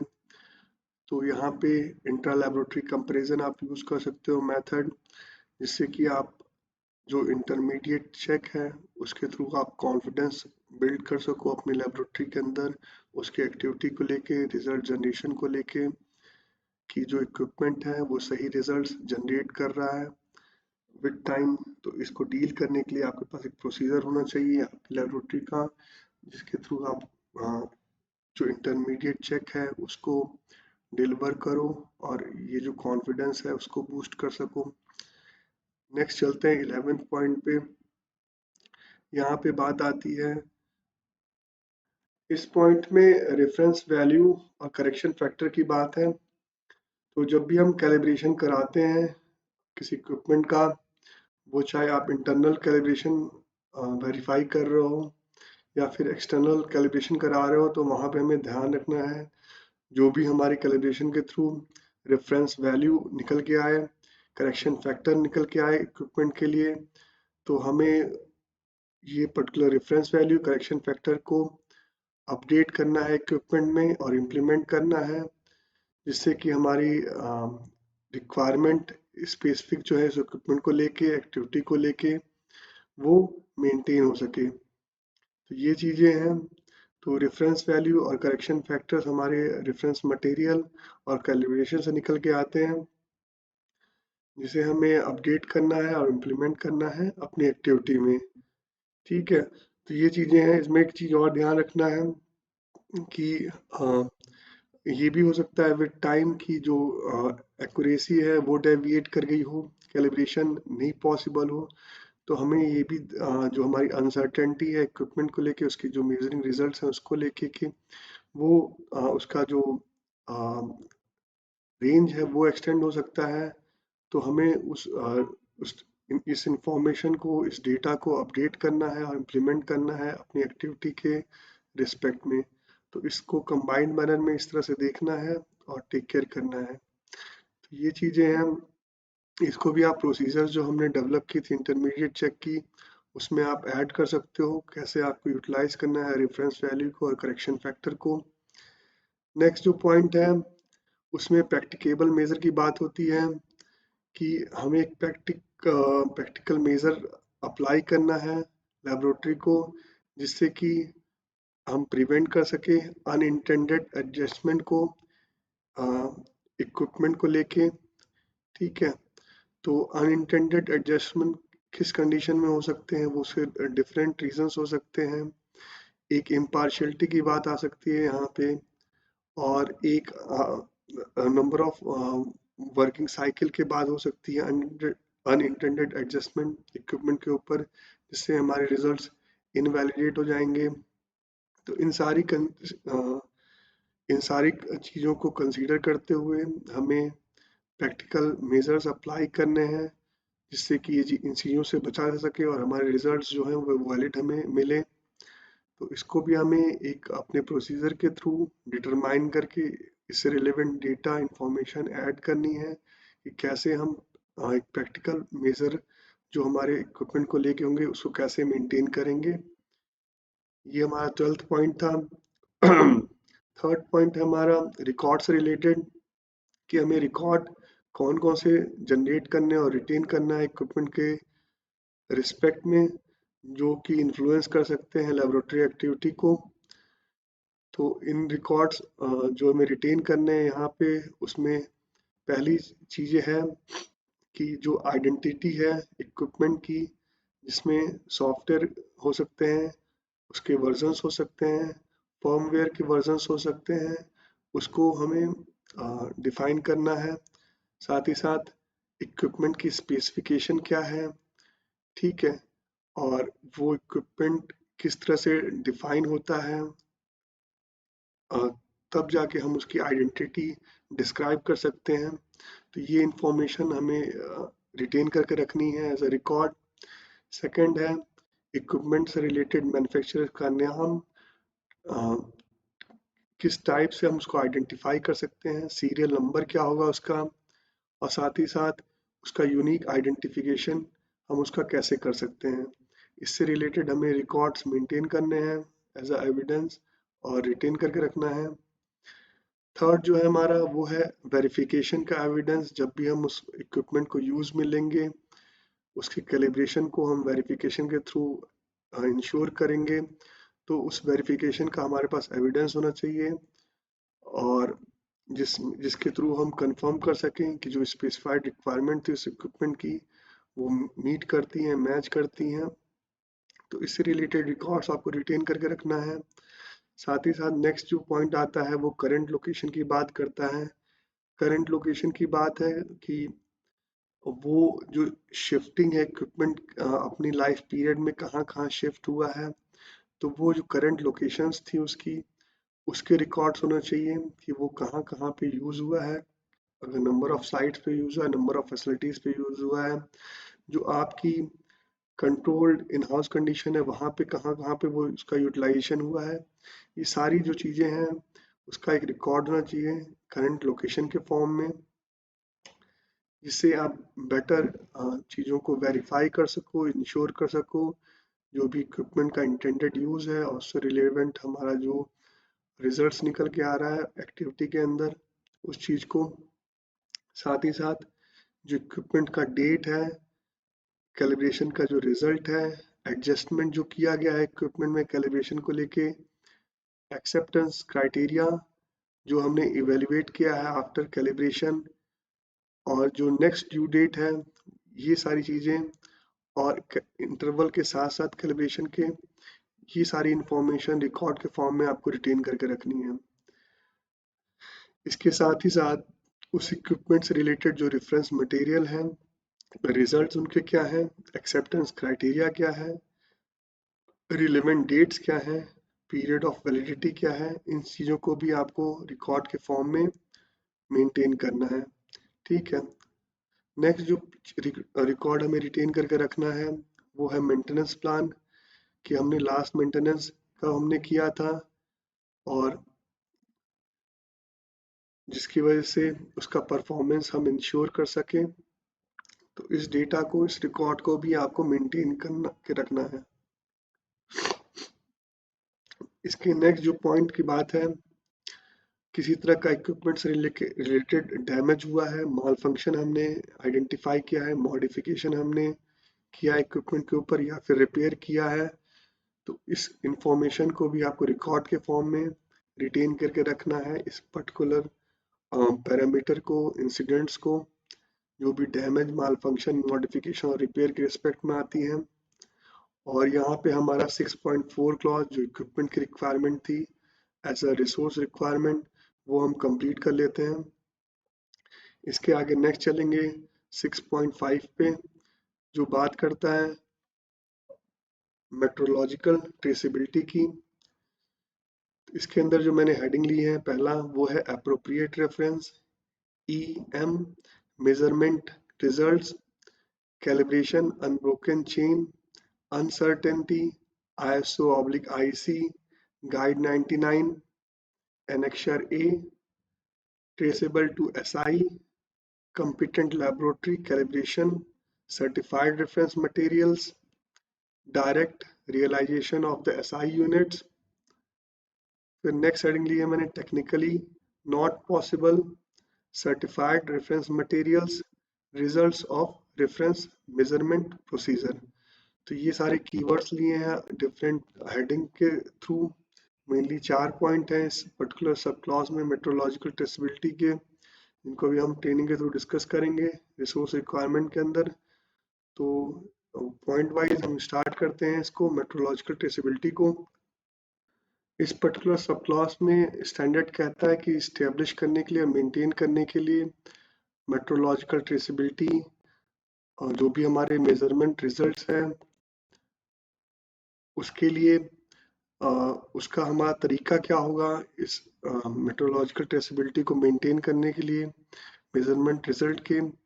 तो उसके लिए हमारे पास अनब्रोकन चेन होनी चाहिए कैलिब्रेशन की। तो सारी जब हम इक्विपमेंट्स का कैलिब्रेशन, जो हमारी रिक्वायरमेंट अभी हमने लास्ट का क्लॉज में डिस्कस करी, उसके थ्रू जब हम मेंटेन करेंगे तब हमारी जो कैलिब्रेशन है इसके थ्रू हम मेंटेन कर सकते हैं।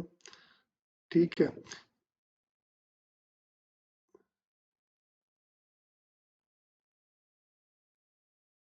जिसके थ्रू हमें जो अनसर्टेनिटी है वो हम रिड्यूस कर सकते हैं मेजरमेंट रिजल्ट्स के अंदर।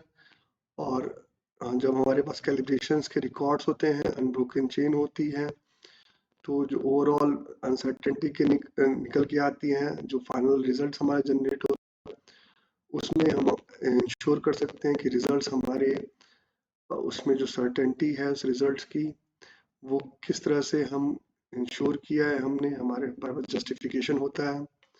तो ये चीजें हैं जो हमें मेट्रोलॉजिकल ट्रेसेबिलिटी के अंदर इस्टेब्लिश और मेंटेन करनी है। साथ ही साथ यहाँ पे स्टैंडर्ड ISO 99 की बात करता है रेफरेंस में, जिस जो पर्टिकुलरली हमने बात की थी। ये पर्टिकुलर 99 गाइड जो है वो प्रॉपर्टी ऑफ मेजरमेंट रिजल्ट के रिस्पेक्ट में है। ठीक है, तो इसको आप पढ़ सकते हो डिटेल में। It will help you to make more in depth knowledge about the metrological traceability.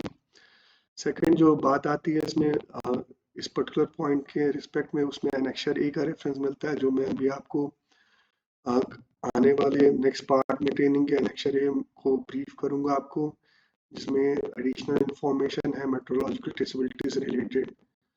ठीक है, तो अभी फिलहाल के लिए आपको ध्यान रखना है कि आपके पास कैलिब्रेशन की अनब्रोकन चेन होनी चाहिए सारे इक्विपमेंट्स का, जो जो भी कंट्रीब्यूट कर रहे हैं एक फाइनल रिजल्ट के लिए, जिससे कि जो रिजल्ट्स की अनसर्टेनिटी है उसको हम इंश्योर कर सकें, जस्टिफाई कर सकें, और हमारी जो मेट्रोलॉजिकल ट्रेसेबिलिटी है उसको हम मेंटेन कर सकें और इस्टेब्लिश कर सकें।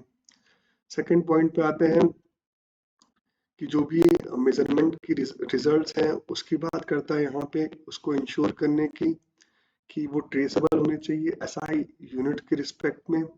ठीक है, तो हमारे जो रिजल्ट्स होने चाहिए वो पर्टिकुलरली एसआई यूनिट्स में होने चाहिए। एसआई आप जानते होंगे इंटरनेशनल सिस्टम ऑफ यूनिट्स की बात होती है एसआई में, उसकी डिफिनीशन ये है। जिस तो ये पर्टिकुलरली जो एसआई यूनिट्स होती है उसके फॉर्म में हमारे जो मेजरमेंट रिजल्ट है वो ट्रेसेबल होने चाहिए, किसी और पर्टिकुलर फॉर्मेट का नहीं यूज करना है, यूनिट्स का नहीं यूज करना है, यहाँ पे एसआई यूनिट्स का ही ध्यान रखना है आपको। उसी के फॉर्म में ही सारे रिजल्ट्स हमें जनरेट करना है।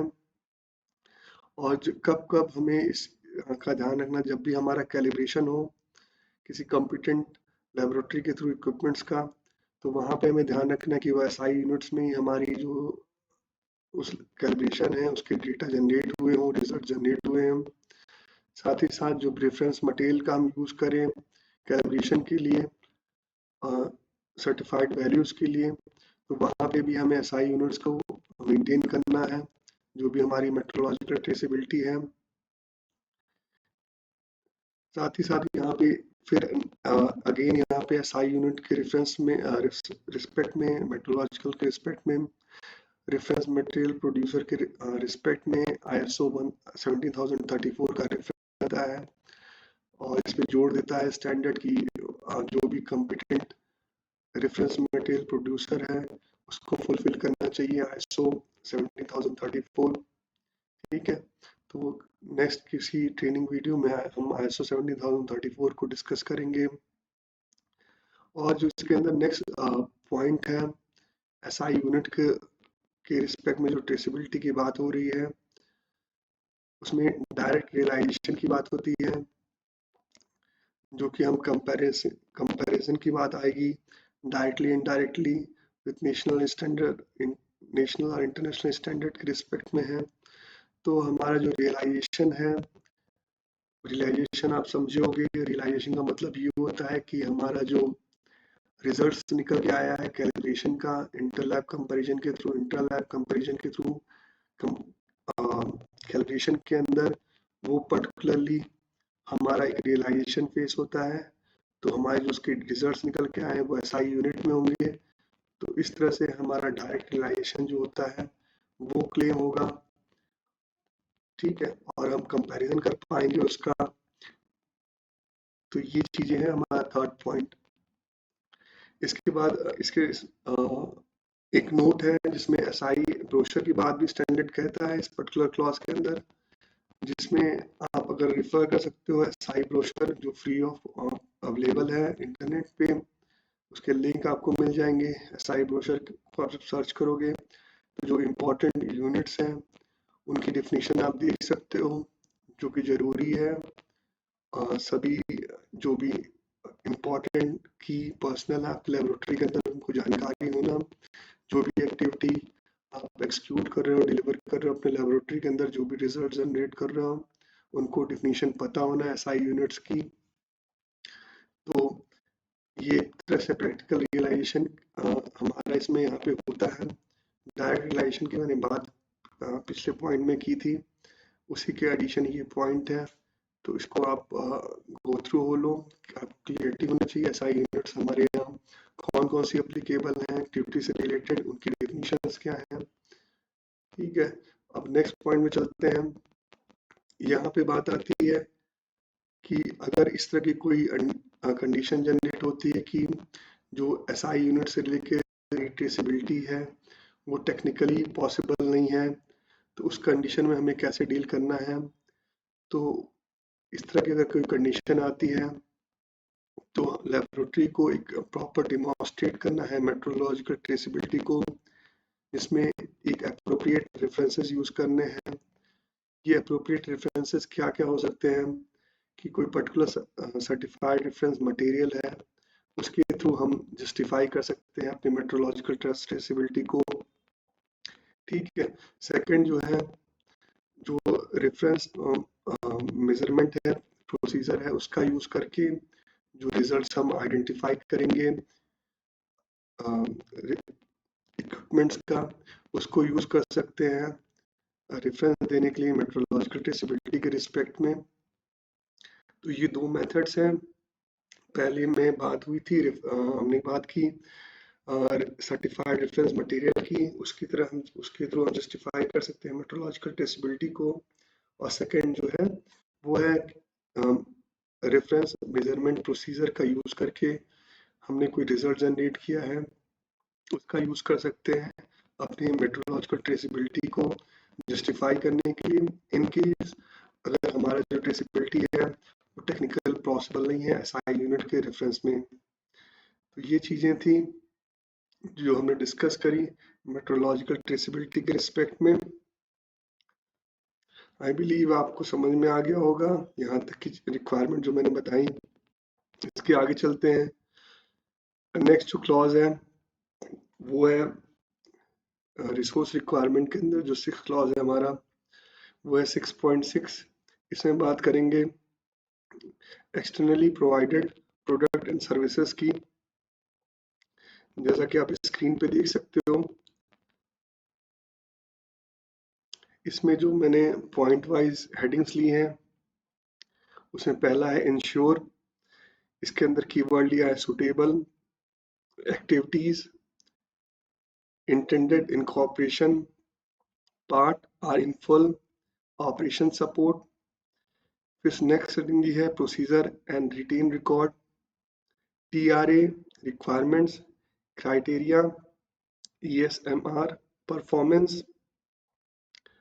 established requirement conforms any action। Last जो हेडिंग है वो है communicate, P&S acceptance criteria, competence activities to perform premises। तो ये सारे कीवर्ड्स लिए हैं अलग अलग हेडिंग्स में, मेन 4 हेडिंग है externally provided product and services के अंदर। अब मैं पॉइंट वाइज आपको सीक्वेंस में ब्रीफ करता हूँ जो रिक्वायरमेंट्स है इस पर्टिकुलर क्लॉज में 6.6 के।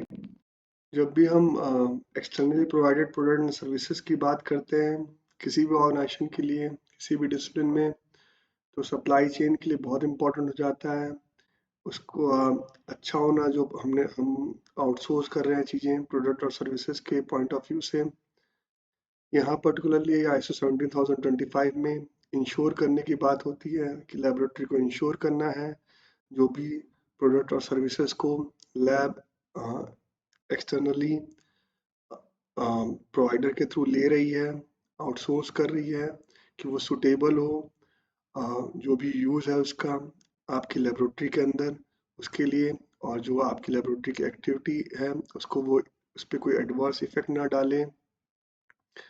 इन सब चीज़ों का ध्यान रखना है जब भी आप एक्सटर्नल प्रोवाइडर के ऊपर जाएं, प्रोडक्ट और सर्विसेज को लेके उस का यूज़ करें उसकी।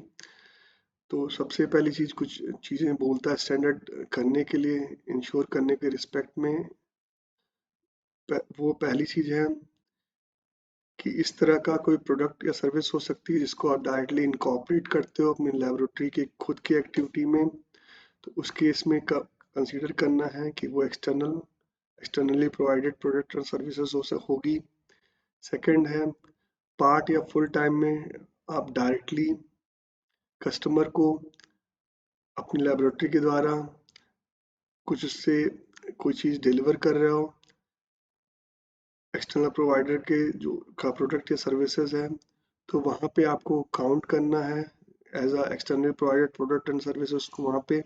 इसके साथ ही अगर आप जो लेबोरेटरी का ऑपरेशन है उसके सपोर्ट के लिए कोई चीज़ यूज़ कर रहे हो, किसी तरह का प्रोडक्ट, किसी तरह की सर्विसेज थ्रू एक्सटर्नल प्रोवाइडर, तो उसको भी आपको इसके इस पर्टिकुलर क्राइटेरिया में ही लाना है जो एक्सटर्नल प्रोवाइडर के थ्रू है। तो ये इंडिविजुअल 3 पॉइंट्स हैं, डिफरेंट डिफरेंट कंडीशंस हैं जो हमें गाइड करती हैं, एडवाइस करती हैं थ्रू ISO 17025, जो हमें लेनी है जब भी हम बात करेंगे external provided product and services की। साथ इसके साथ ही नोट में स्टैंडर्ड कुछ चीज़ें बताता है जो चीज़ें हमें एज एक्सटर्नल प्रोवाइडेड प्रोडक्ट की तरह काउंट करनी है। उसमें मेजरमेंट स्टैंडर्ड्स हो सकते हैं, इक्विपमेंट्स हो सकते हैं, ऑक्सिलरी इक्विपमेंट्स हो सकते हैं, कंज्यूमेबल मटेरियल्स हो सकते हैं, रेफरेंस मटेरियल्स हो सकते हैं। सर्विस की बात करें तो उसमें कैलिब्रेशन सर्विसेज हो सकती हैं, सैम्पलिंग सर्विसेज हो सकती हैं, टेस्टिंग सर्विसेज हो सकती हैं, फैसिलिटी या फिर इक्विपमेंट मेंटेनेंस सर्विसेज हो सकती हैं, प्रोफिशिएंसी टेस्टिंग हो सकती है, या फिर किसी तरह की असेसमेंट या ऑडिटिंग सर्विसेज हो सकती हैं। इन सारी चीज़ों को आपको कंसीडर करना है अपने ऑपरेशनल यूज के रिस्पेक्ट में as a external provided product and services के रूप में। नेक्स्ट पॉइंट पे चलते हैं जो कि 6.6.2 है। इसमें पर्टिकुलरली प्रोसीजर और रिकॉर्ड रिटेन करने की बात होती है कि हमें क्या प्रोसीजर डेवलप करना है, किस तरह के रिकॉर्ड्स को रिटेन करके रखना है अपने सिस्टम के अंदर, जिससे कि हम जो हमारा एक्सटर्नली प्रोवाइडेड प्रोडक्ट और सर्विसेज है उसको हम जस्टिफाई कर सकें, कंफर्म कर सकें कि वो सही तरह से इस्टेब्लिश है हमारी लेबोरेटरी में कि नहीं है। जैसे कि मैंने पहले ही बताया, ये बहुत इम्पॉर्टेंट है जो ओवरऑल सप्लाई चेन है उसमें एक एश्योरेंस बिल्ड करने के लिए, कंफर्मिटी डिक्लेयर करने के लिए, और क्योंकि हम लीगली बाइंडिंग है एज अ लेबोरेटरी, तो ये चीज़ें और भी इम्पॉर्टेंट हो जाती हैं इनका इंश्योर करना। तो पहला जो प्रोसीजर हमें डेवलप करना है उसमें हमें लेबोरेटरी की रिक्वायरमेंट जो है with respect to external provider, जो भी प्रोडक्ट और सर्विसेज हम लेना चाहते हैं एक्सटर्नल प्रोवाइडर से उसके रिस्पेक्ट में है। तो ये जो रिक्वायरमेंट्स हैं इसको हमें डिफाइन करना है, रिव्यू करना है, अप्रूव करना है फर्स्टली, ठीक है, through a procedure, through a record, ठीक है। तो ये चीज़ें हमें करनी है अच्छे तरह से, जिससे हम एक क्लियर मैट्रिक्स डेवलप कर पाए कि हमारी रिक्वायरमेंट है क्या क्लियरली एक्सटर्नल प्रोडक्ट और सर्विस प्रोवाइडर के रिस्पेक्ट में, ठीक है। सेकंड जो बात है उसमें क्राइटेरिया की बात होती है कि आप क्राइटेरिया डिफाइन करो कि कैसे आप इवेलुएट करोगे, सेलेक्ट करोगे, मॉनिटर करोगे परफॉर्मेंस का, और री इवेल्युएशन करोगे जो भी एक्सटर्नल प्रोवाइडर है। ये अपना सेकंड पॉइंट है जिसमें परफॉर्मेंस से रिलेटेड जो रिक्वायरमेंट्स हैं, क्राइटेरिया हैं, उसमें उसकी मॉनिटरिंग, उसकी इवेल्युएशन, उसके सिलेक्शन और री इवेल्युएशन की बात होती है, ठीक है। जब हम पहले में रिक्वायरमेंट को क्लियर कर लेते हैं तो सेकंड पे ये बात आती है, ये भी हमारे पास प्रोसीजर होना चाहिए और रिकॉर्ड्स होने चाहिए इससे रिलेटेड। इसके बाद जो नेक्स्ट बात आती है कि जब भी हम एक्सटर्नल प्रोवाइडर का यूज़ करते हैं अपने लेबोरेटरी ऑपरेशन में या फिर उसकी किसी सर्विस को या उसके किसी प्रोडक्ट का हम यूज़ करके कस्टमर को डायरेक्टली डिलीवर करते हैं, तो उस केस में हमें कंफर्म करना है कि जो रिक्वायरमेंट्स थी वो आपके लेबोरेटरी मैनेजमेंट सिस्टम की हो सकती हैं, साथ ही साथ ISO 17025 की हो सकती हैं। तो किसी तरह की रिक्वायरमेंट है उसको वो सर्विस प्रोवाइडर, वो जो एक्सटर्नल प्रोवाइडर है, वो फुलफिल करता हो, आपको कंफर्म करना है। तो जो हमने सेकंड पार्ट में बात की थी इवैल्यूएशन की, मॉनिटरिंग की, री इवैल्यूएशन की, उसके बेसिस पे ये आप जो कन्फर्मेंस है एक्सटर्नल प्रोवाइडर का वो कर सकते हो with respect to the different requirements applicable to you as a legal binding। तो ये चीज़ें आपको इस प्रोसीजर के थ्रू, रिटेन रिकॉर्ड के थ्रू मेंटेन करनी है। प्रोसीजर में ये रिक्वायरमेंट आपकी होनी चाहिए कि कैसे आप कंफर्म करोगे, क्या उसके पैरामीटर्स होंगे और क्या स्टेप्स फॉलो करने हैं इवैल्यूएशन के लिए, सिलेक्शन के लिए, री इवैल्यूएशन के लिए। इसके साथ ही इन केस आपको कोई इवैल्यूएशन के थ्रू, मॉनिटरिंग के थ्रू कोई परफॉर्मेंस इशू लगता है जो निकल के आया है एक्सटर्नल प्रोवाइडर के साथ, जो भी चीज़ें वो डिलीवर कर रहा है आपको, तो उस पे आप कैसे एक्शन लोगे, क्या उस पे आप फर्दर एक्शन प्लान बनाओगे कि उसकी परफॉर्मेंस को इम्प्रूव किया जा सके, या फिर कोई सेकंड ऑप्शन हमारे पास है जो एक्सटर्नल प्रोवाइडर हमें दे रहा है प्रोडक्ट या सर्विसेज, तो वहाँ पे कैसे डिसीजन मेकिंग कर सकते हो आप। उसके लिए भी आपके पास प्रोसीजर होना चाहिए कि उस पर्टिकुलर कंडीशन में को आप कैसे डील करोगे एक टाइम एफिशिएंट मैनर में, रिक्वायरमेंट को मीटिंग मैनर में। तो इससे रिलेटेड जो रिकॉर्ड्स होंगे उसको भी आपको मेंटेन करके रखना है, प्रोसीजर को तो बनाना ही बनाना है, इन सारी चीज़ों को ध्यान में रखें। तो ये हमारा सेकंड पॉइंट था जो हमने डिस्कस किया। अब इसमें 6.6 का जो लास्ट पॉइंट है वो उसमें कम्युनिकेट करने की बात करता है। स्टैंडर्ड लेबोरेटरी को कम्युनिकेट करना है जो भी रिक्वायरमेंट अप्लीकेबल है आपकी लेबोरेटरी के ऊपर, वो सारी रिक्वायरमेंट्स को एक्सटर्नल प्रोवाइडर के साथ, जिसमें ये भी रिक्वायरमेंट्स होंगी कि रिक्वायरमेंट क्या है उसको हायर करने का एक्सटर्नल प्रोवाइडर को एक पर्टिकुलर प्रोडक्ट के लिए या फिर सर्विस के लिए।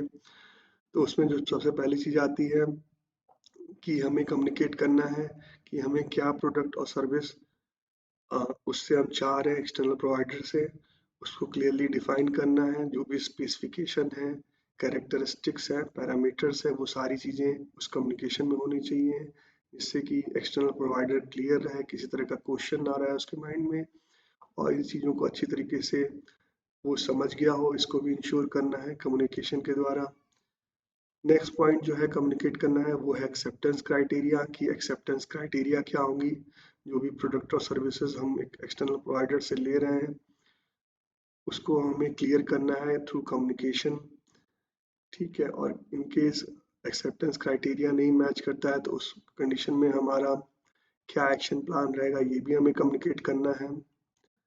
इसके बाद नेक्स्ट जो बात आती है वो है कंपिटेंस क्या रिक्वायर्ड होगी, वो भी हमें कम्युनिकेट करना है। क्वालिफिकेशन क्या रिक्वायर्ड होगी पर्सनल की, जो हमें प्रोडक्ट डिलीवर करेगा या सर्विस देगा एज एक्सटर्नल प्रोवाइडर। तो ये चीज़ें भी हमें क्लियरली कम्युनिकेट करनी है। हम मॉनिटरिंग और जो हमारी इवैल्यूएशन है इसमें इस चीज़ को भी, हम कंपिटेंस को भी इवैल्यूएट करते रहेंगे टाइम टू टाइम। ठीक है, तो ये कम्युनिकेशन का थर्ड पॉइंट था। अब लास्ट पॉइंट जो है कम्युनिकेशन के अंदर ISO 17025 में है कि जो एक्टिविटी है जो आपकी लेबोरेटरी या आपका कस्टमर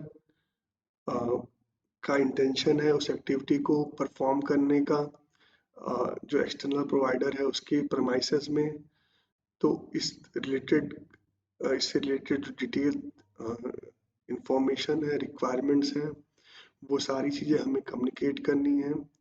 ठीक है, क्या टर्म कंडीशन रहेंगी, क्या सिनेरियोस चाहिए, वो सारी चीज़ें जो अभी तक हमने क्लॉज वाइज डिस्कस की, स्ट्रक्चरल रिक्वायरमेंट की, रिसोर्स रिक्वायरमेंट की, वो सारी चीज़ें जो उसमें से पर्टिकुलरली वहाँ पे अप्लीकेबल हो सकती हैं, उस चीज़ों को इवेलुएट करके हमें यहाँ पे कस्टमर जो एक्सटर्नल थर्ड पार्टी है, एक्सटर्नल प्रोवाइडर है, उससे कम्युनिकेट करनी है जिससे उसको वो चीज़ को अच्छे से अंडरस्टैंड कर ले। तो ये सारी चीज़ें आपको जो प्रोसीजर की बात यहाँ पे हो रही है उसके अंदर आप ऐड कर सकते हो। वो बेस्ट वे है चीज़ों को कंप्लाई करने का, कंप्लायंस शो करने के लिए और जस्टिफाइड बनाने के लिए। ठीक है, तो यहाँ तक हमारा 6 क्लॉज था। इसके आगे अब 7th क्लॉज है जो कि बहुत बड़ा क्लॉज है जिसको हम नेक्स्ट वीडियो में कवर करेंगे, क्योंकि उसके लिए टाइम अभी कम है, उसके लिए एक अच्छा अमाउंट टाइम का चाहिए उसको फिनिश करने के लिए स्टार्ट से। तो जो 7th क्लॉज है प्रोसेस रिक्वायरमेंट्स, वो हम नेक्स्ट ट्रेनिंग के पार्ट में डिस्कस करेंगे।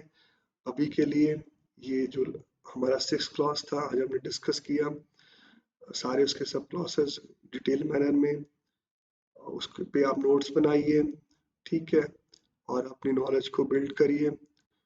ठीक है, आप सर्विस की रिक्वायरमेंट कोई हो सकती है, ट्रेनिंग की, एडवाइजिंग की, सर्टिफिकेशन की, तो आप हमसे शेयर कर सकते हो दिए हुए नंबर पे, नीचे जो स्लाइड के है मेल आईडी है उस पर शेयर कर सकते हो। ठीक है, thank you very much for today, good day, all the best.